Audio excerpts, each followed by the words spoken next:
প্রতিটা বাবা মা যেমন তার সন্তানদের নিয়ে অনেক স্বপ্ন দেখে, অনেক বুকে স্বপ্ন ধারণ করে লালন করে তার সন্তানকে সে কেমন অবস্থায় দেখতে চায় বা কোথায় দেখতে চায়, তদ্রূপ আমিও আমার একমাত্র ছেলেকে নিয়ে সেই রকম অনেক স্বপ্ন দেখেছিলাম।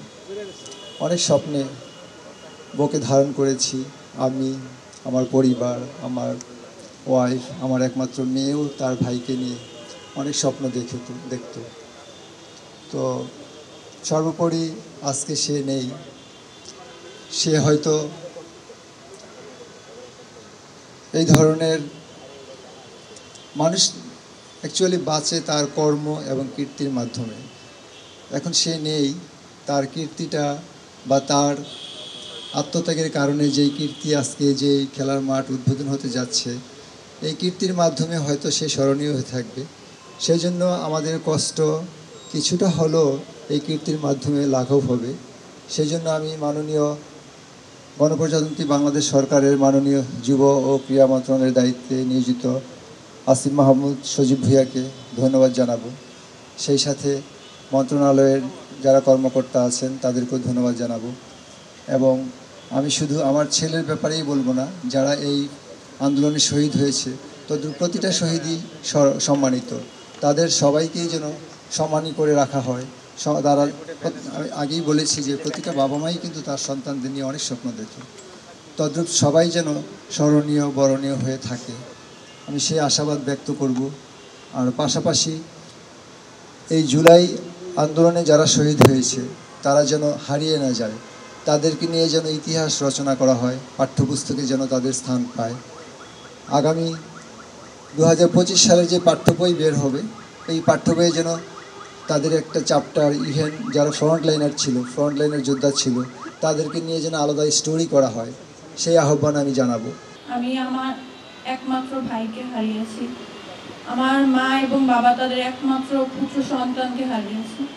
আমাদের প্রত্যেকেরই মনের যে কষ্ট বা যে ব্যথা, এটা কখনো এটা কোনো কিছু দিয়ে পূরণ হবে না, এই ক্ষতি কখনোই পূরণ হবে না, এটা সবসময় আমাদের মনের মধ্যে থাকবে। হয়তোবা আমাদের এক একজনের কষ্ট এক এক রকম, কিন্তু আমাদের অনুভূতিটা ঠিক একই রকম। আমার ভাইয়ের অনেক স্বপ্ন ছিল এই দেশ নিয়ে, সে চাইতো যে সে দেশের জন্য কিছু করবে, সে দেশের মানুষের জন্য কিছু করবে। আজকে এই জুলাইয়ের 24 আন্দোলনে জুলাইয়ের 18 তারিখ আমার ভাই শহীদ হয়। সে ছিল ঢাকার মধ্যে প্রথম শহীদ। তার শহীদ হওয়ার পরিপ্রেক্ষিতে আন্দোলনটা আরো জোরালো হয়। তার শহীদ হওয়ার পর ইন্টারনেট অফ হয়ে যায়। তারপর দেশের নানা অঞ্চল থেকে, বিভিন্ন প্রান্ত থেকে সবাই মা ভাই বোন নিয়ে রাজপথে নেমে পড়ে আন্দোলনে। আমি চাবো যে এই সকল শহীদদের আত্মত্যাগ যেন বৃথা না যায়, তারা যেন স্মরণীয় বরণীয় হয়ে থাকে প্রজন্মের পর প্রজন্ম, তাদের নাম যেন ইতিহাস থেকে কখনো মুছে না যায়। আমি চাবো যে 25-এর যে নতুন পাঠ্যপুস্তক আসবে সেখানে যেন জুলাই বিপ্লব নিয়ে আলাদা একটা অধ্যায় থাকে। আমাদের প্রত্যেক প্রজন্ম যেন জানতে পারে এই জুলাই একজন ফ্যাসিবাদ ছিল, সেই ফ্যাসিবাদ চলে গিয়েছিল এই সকল শহীদদের রক্তের বিনিময়ে। আর যারা আন্দোলনের ফ্রন্ট লাইনে ছিল, যেমন আমার ভাই শহীদ ফারহান ফাইয়াজ, আমি চাবো যে তাকে নিয়েও যেন স্টোরি লেখা থাকে 25-এর পাঠ্যপুস্তকে।